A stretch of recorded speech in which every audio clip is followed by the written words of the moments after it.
Hi everybody, this is a video on how to do Euler's method in Excel. And so I'm going to assume that you already understand Euler's method, you're familiar with it, and you just need a little help on doing the computation on a spreadsheet.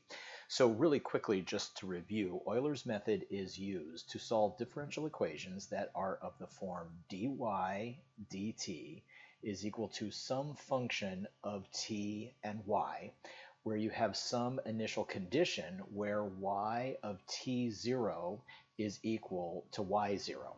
And Euler's method gives you an approximation of the solution at various points over an interval.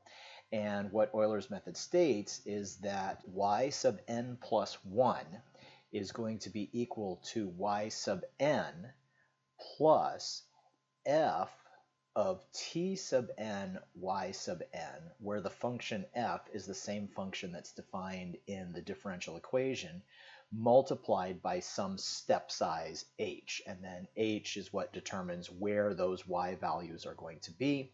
Again, this is equal to in Euler's method, and this is an approximation of what the solution is actually going to be. So for my example, I am going to consider the differential equation dy dt is equal to 3 minus 2t minus 0.5y, with the initial condition that y of 0 is equal to 1.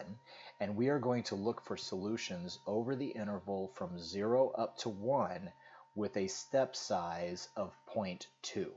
Now, just for a frame of reference, I did solve this equation so we can see how accurate our approximation is going to be.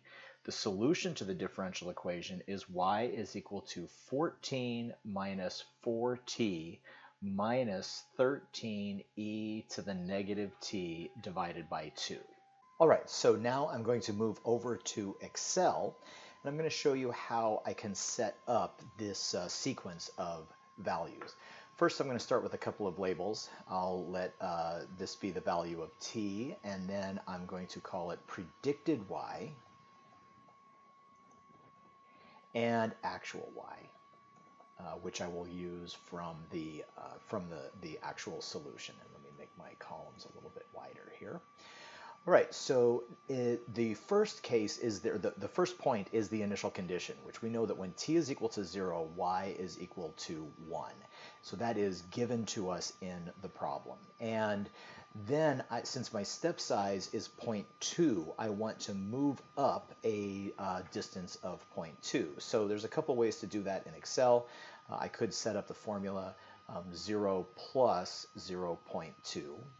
And then if I grab onto that formula and pull it down to the point where I would get all the way up to 1, these are the values that I want to predict. So now I'm going to use Euler's formula to predict what the solution will be at t equal to 0.2. So what I know is that it's equal to the previous value of y plus what I would get by plugging the previous value into that function f of x. That function f of x in the differential equation was 3 minus 2 times t, which is in cell A2, minus 0.5 times y1, which is in cell B2. So inside of parentheses there, I have f of t sub 0, y sub 0, and then that gets multiplied by h, which we decided was 0.2 from the problem. And so that's going to predict that the y value of the solution is 1.5. Now, what is not always going to be the case is we're not always going to have the exact solution, but in the beginning here, we would like to have the exact solution so that we can predict what would end up happening.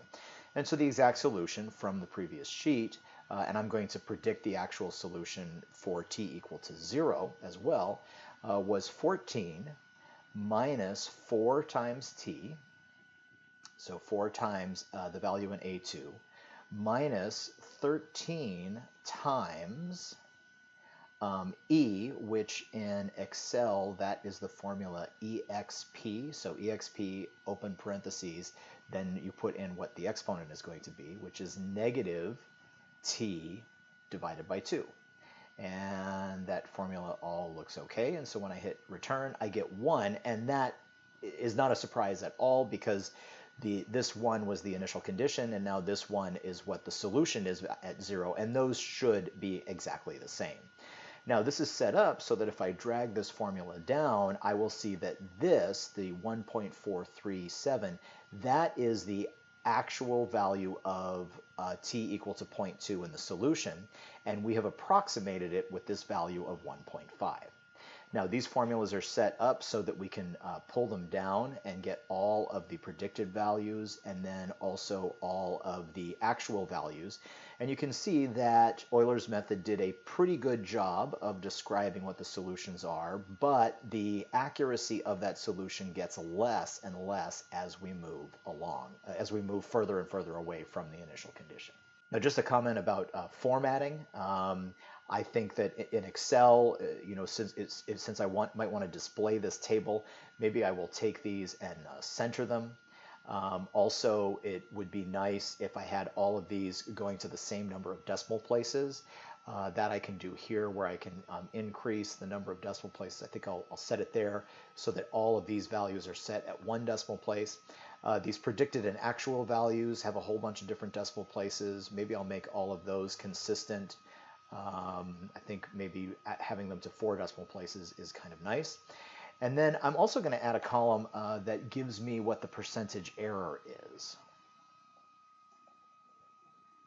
And the percentage error is always calculated by taking the difference between the predicted and the actual as an absolute value. And in Excel, that is ABS. So I'll take the absolute value of the cell B2 minus the cell C2, and then you divide that by the actual value, and that will give me the percentage error. And I'm going to make this column a little bit wider. This number should be formatted as a percentage, and I think maybe just 1 decimal place in this case might be good enough. And then I can take that formula and drag it down, and so I can see the percentage errors. I'll also center this so that the table looks pretty consistent. So there is a table that shows me all of these values between 0 and 1 and what the predicted value would be, what the actual value would be, and what the percentage error is. Might also be nice to create a graph of these predicted values. So in Excel, I'm going to highlight all of this much of the graph, and then I am going to insert a line graph. And a couple comments here about Excel. Excel always thinks that numbers are Y values. So you'll see that this first graph along the x-axis, it's got the numbers 1, 2, 3, 4, 5, and 6. That's because there are 6 numbers, and it just put the first one first and called it a 1. So when it graphed the values of t, those are actually the x values. So I don't want to graph this blue line. These 2 lines are the lines that I want to compare. So I can change that by going up to the Select Data tab. And then I can see right here that these are the 3 things that it is graphing. I want to remove that one, and so that's going to remove that value. And then on the horizontal axis, I'd like to say that it should be all of these values. And then I'll say OK, and OK. And so now you see that it has changed the x values, the x-axis to be those t values. And then I see this graph. So in the light gray color, that is what the graph should be. And in this kind of brownish color, that's what Euler's method predicted. And I can see that as I get farther away from the initial condition, that the 2 graphs begin to diverge. You can change anything about these graphs just by clicking. If I go up here to change the title, I could do that here, and maybe I want to